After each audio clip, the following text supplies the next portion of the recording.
Hello students, welcome to our live class for this week. So this is the video in placement of our group class meeting that we would normally have. For section 1 we missed because it was Labor Day, and for section 2 I know you guys are heartbroken that you didn't have class at 8 o'clock this morning. I am truly sorry because I know that's the favorite part of your week, but my internet stopped working at 6 o'clock this morning, so we're all watching our video this week. This is going to be a really short video because you guys already have the longer regular lesson video to watch and go through as well. So we're just going to go through a few housekeeping things, and I'll kind of talk you guys through how I might prep some of your exercises for this week. So a couple of general things.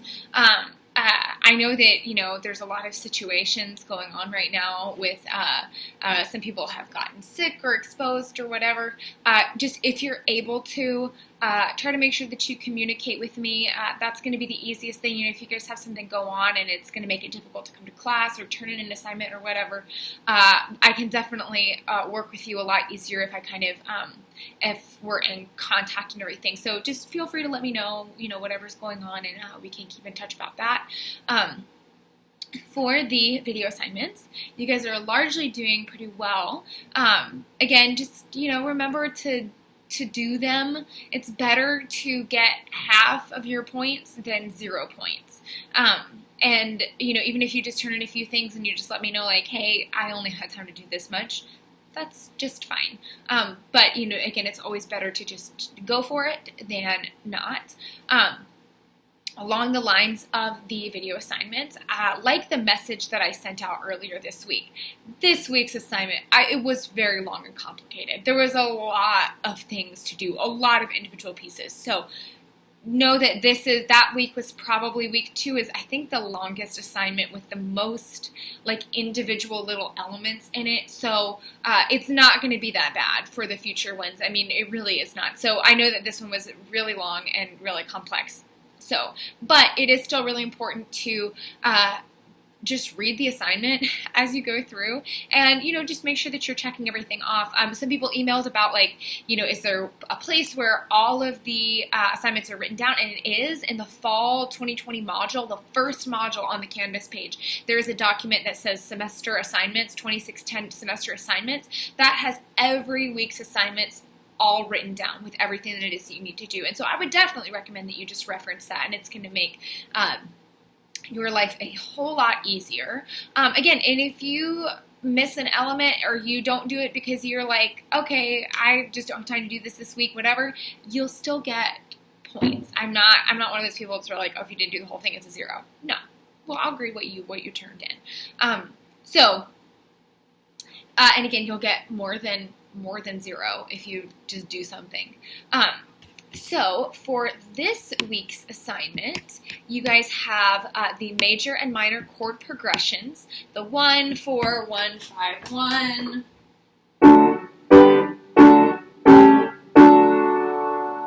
In D and A, major and minor. You have the same thing, your scales, major and harmonic minor in D and A. You have one of the 3 reading exercises in the book, and then one of the 3 harmonizations with the transposition. Okay? When you do the chord progressions, watch the video for what you do for the chord progressions, because it's a dead giveaway that you did not watch the video if you do something that is totally random. So I go over it on the video. So do watch that, because otherwise I will know that you did not in fact watch the video and just guessed about what the chord progression meant. So make sure that you watch it, and it'll kind of show you exactly what it is that you need to do. And also along the line with the assignments, just make sure that you double check as well, not just that you're actually doing the whole assignment, but that if some of you guys are doing one long video, some of you guys are doing a playlist and everything, so just make sure that you have everything in there. I know that some people had done things and then they just, they didn't get all put in the right place. If you submit something to Canvas and you submit something on Wednesday and then you submit another thing on Friday, maybe just pop me a little email saying hey, I submitted this in 2 parts, because the way that the instructor views it on Canvas, it's really hard to you have to go looking for it to see if you submitted something on one day and then another day. So if you submitted part of your assignment on one day and then part of your assignment on the next day or a few days later, the only thing, and usually I do, if I see that you've only submitted part of the assignment, I'll go hunting around and see if the other thing is somewhere else. But probably just maybe shoot me a little email if you had submitted it in 2 parts. That way I know right away that you've done 2 different videos, which is perfectly fine. That's a great way to do it. Again, I really encourage you guys to upload everything and submit everything in multiple parts. The other reason for you to do that is to let me know if you're submitting things like in, something on one day, something on the other day, is that as those of you guys who kind of submit assignments early, I try to go throughout the week, usually on Thursday or something, I'll go through and see who submitted things and try to get those graded. So if you submit something and there's like only half a video, I'll email you and be like, hey, you still have like 4 days. You could submit the rest of this if you wanted to. But if you are like, you already knew that, then it's just an annoying email from me. And so it's easy, if you just email me, that'll be just fine. So let's take a look at our book really quick. Again, this will be really short and sweet. We're learning about the sonata form. The word sonata was first used as the title of a piece to be sounded, played on a musical instrument. A short sonata is called a sonatina. So by the late 1700s, the sonata had become a form of composition, usually containing 3 or 4 contrasting movements. The first movement is usually in sonata form, sometimes called sonata allegro form, which consists of 3 parts. Part 1 is the exposition. It is exposing all of the themes and musical ideas of the movement. Usually there's at least 1 or 2 themes in a sonata exposition, and the second theme is usually in the dominant key. So if we're in the tonic to begin with, we would end with the second theme in the dominant. In the development, the themes are developed. They're altered. A lot of times the composer will explore a variety of different key areas.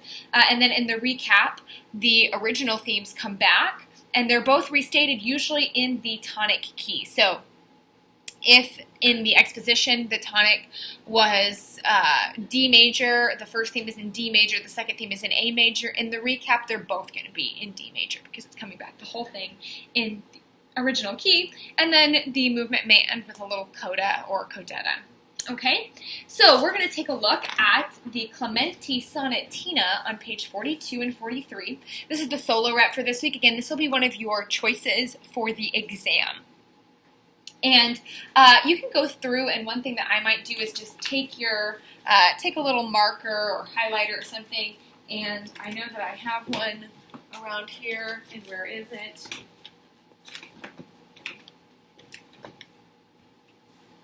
Stand by.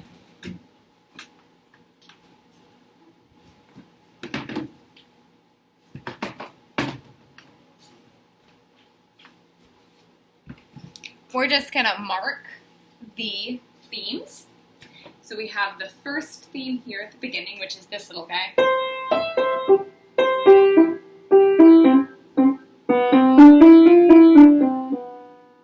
So that is our first theme. Then we have the second theme.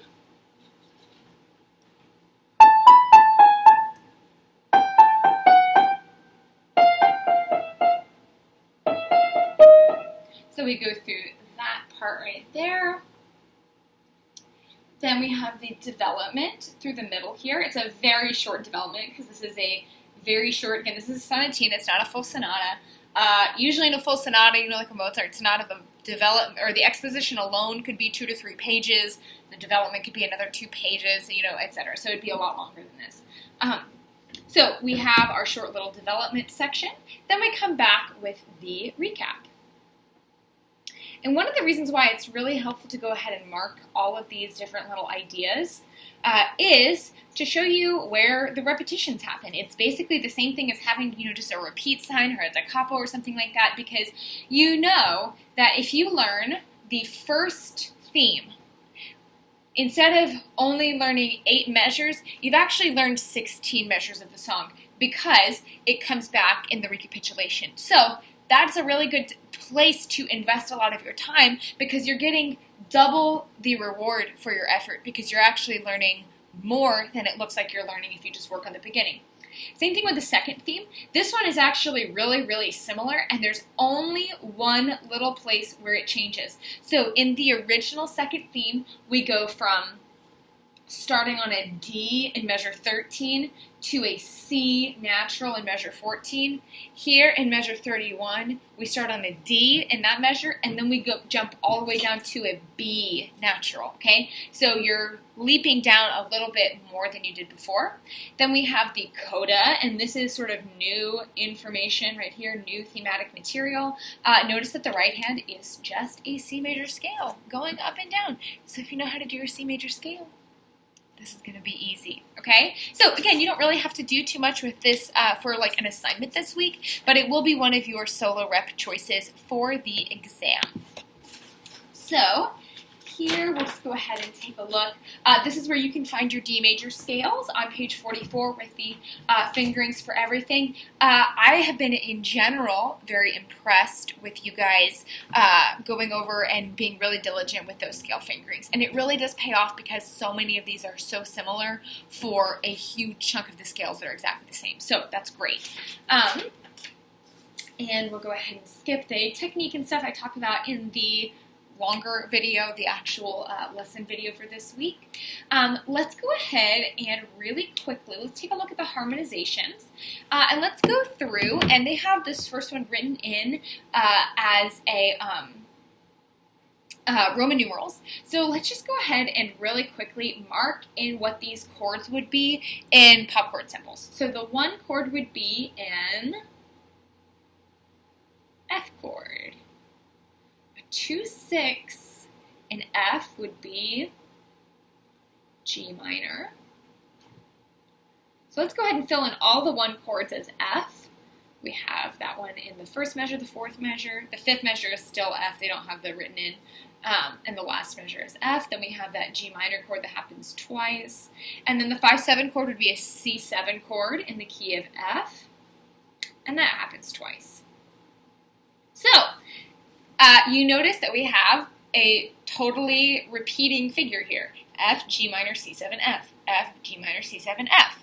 Really, really simple. Then if we want to transpose to G major, there's a couple of approaches that you can take with doing this. You could just go in and do the chord symbols in G major. That would be totally easy to do.